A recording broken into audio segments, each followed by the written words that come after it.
Sur une semaine? On va dire que c'est le début de la solution. C'est le début de la Sur une solution semaine? sur une semaine, hein. Mmh. Pourquoi? Parce que nous, ce que l'on pense, c'est qu'il faut, pour répondre aux problématiques des quartiers, il faut une action en 3 temps qui va durer très longtemps. Il faut bien le rappeler, c'est quelque chose, vous allez résoudre les problèmes des banlieues plutôt sur 30 ans et pas sur une semaine et même pas sur une année. Il faut d'abord reconquérir le territoire, ensuite détruire les tours et ensuite reconstruire un peu ces quartiers avec des îlots méritocratiques et différents services publics. Envoyer la CRS 8, c'est participer à cet effort de reconquête du territoire. Pourquoi il faut reconquérir le territoire dans ces quartiers? Parce qu'on a une société et une économie parallèle qui s'est installée. Dans 1500 quartiers, hein, ça fait quand même 15 quartiers par département. Et pour cela, il va falloir casser le business model ou le modèle économique de la drogue, casser les différents systèmes de valeurs qui peut s'y trouver dans ces quartiers. Et là-dessus, la CRS 8 permet d'avoir une présence policière renforcée pour pouvoir reprendre la situation, reprendre le contrôle de la situation et ensuite, après, pouvoir casser les tours et puis ensuite reconstruire ces quartiers. Michel Taube?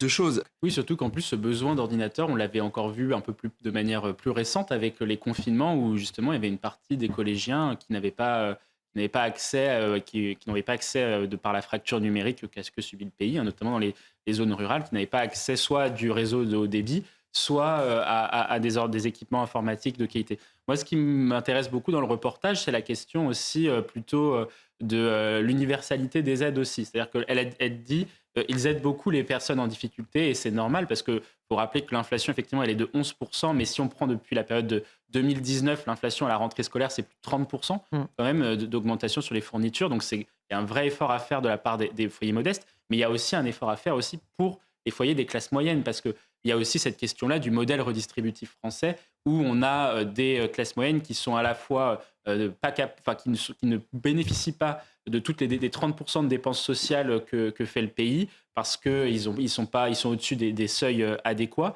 et aussi qui ne peuvent pas profiter des politiques de défiscalisation qui se retrouvent en plus à devoir payer pour tout le monde et qui sont à mes yeux un véritable tiers-État, en fait, un nouveau tiers-État qui paye pour tout le monde sans rien recevoir. Là-dessus, je trouve que c'est important aussi de leur offrir des dictionnaires, comme l'a dit Michel, etc., pour qu'ils puissent justement aussi un petit peu alléger le panier à la rentrée.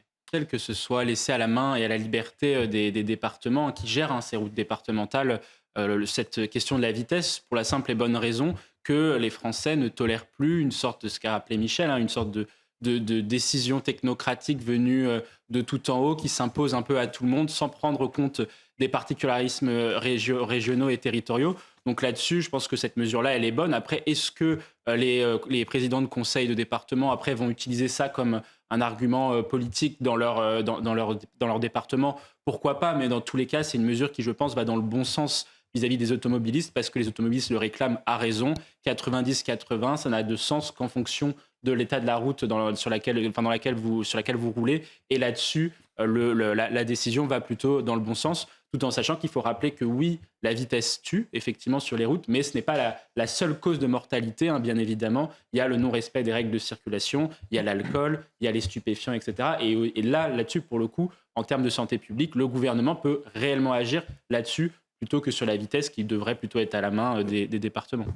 Oui, tout à fait. Face au laxisme de la justice et face à l'augmentation exponentielle de l'insécurité, les gens cherchent des solutions par eux-mêmes. Et c'est ça qui est un peu à la fois inspirant parce que c'est bien ce que ce pharmacien a fait, mais d'un autre côté un petit peu désolant parce que ça veut dire que l'État a C'est bien, mais ça reste illégal. Exactement, et ça reste illégal, il faut le rappeler.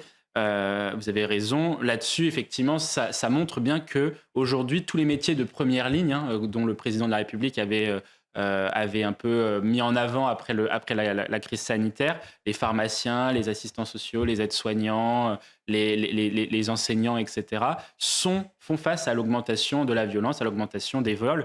Et là-dessus, j'y vois encore un point encore plus dommageable pour ce qui est des pharmacies, dans la mesure où la France est en marge de la révolution médicamenteuse, c'est-à-dire qu'on a de moins en moins de médicaments dans nos pharmacies parce qu'on a un modèle de production qui est défaillant puisqu'on a perdu des emplois industriels dans ce secteur-là et parce qu'on a une politique de demande aussi parce qu'on fait en sorte de payer les médicaments le plus bas possible et donc on n'est pas assez attractif pour les laboratoires, fait en sorte que les pharmaciens parfois n'ont pas accès à tous les médicaments, et c'est davantage dramatique de voir aujourd'hui des vols de médicaments se produire dans notre territoire. Michel Taube. De toute façon, il faut être précautionneux un petit peu dans ça. Et la CEDEAO, elle est dans une impasse aujourd'hui. Elle est dans une impasse parce qu'effectivement, ça, comme l'a rappelé Michel et Harold, c'est qu'elle est prisonnière du fait que l'intervention est matériellement très compliquée. Et surtout, moi, je pense qu'elle a un risque d'échec très, très fort, dans la mesure où c'est très compliqué d'envahir un pays comme le Niger aujourd'hui, que la junte a des soutiens aussi militaires dans la région avec le Burkina, avec le Mali éventuellement, et que les pays de la CEDEAO ne sont même pas tous d'accord sur la suite à donner à cette intervention. Donc là-dessus, elle est dans une impasse sur ce premier point. Et puis sur le deuxième, elle est prisonnière, on va dire, du fait que le Niger aujourd'hui, la junte, réussit entre guillemets à s'enraciner.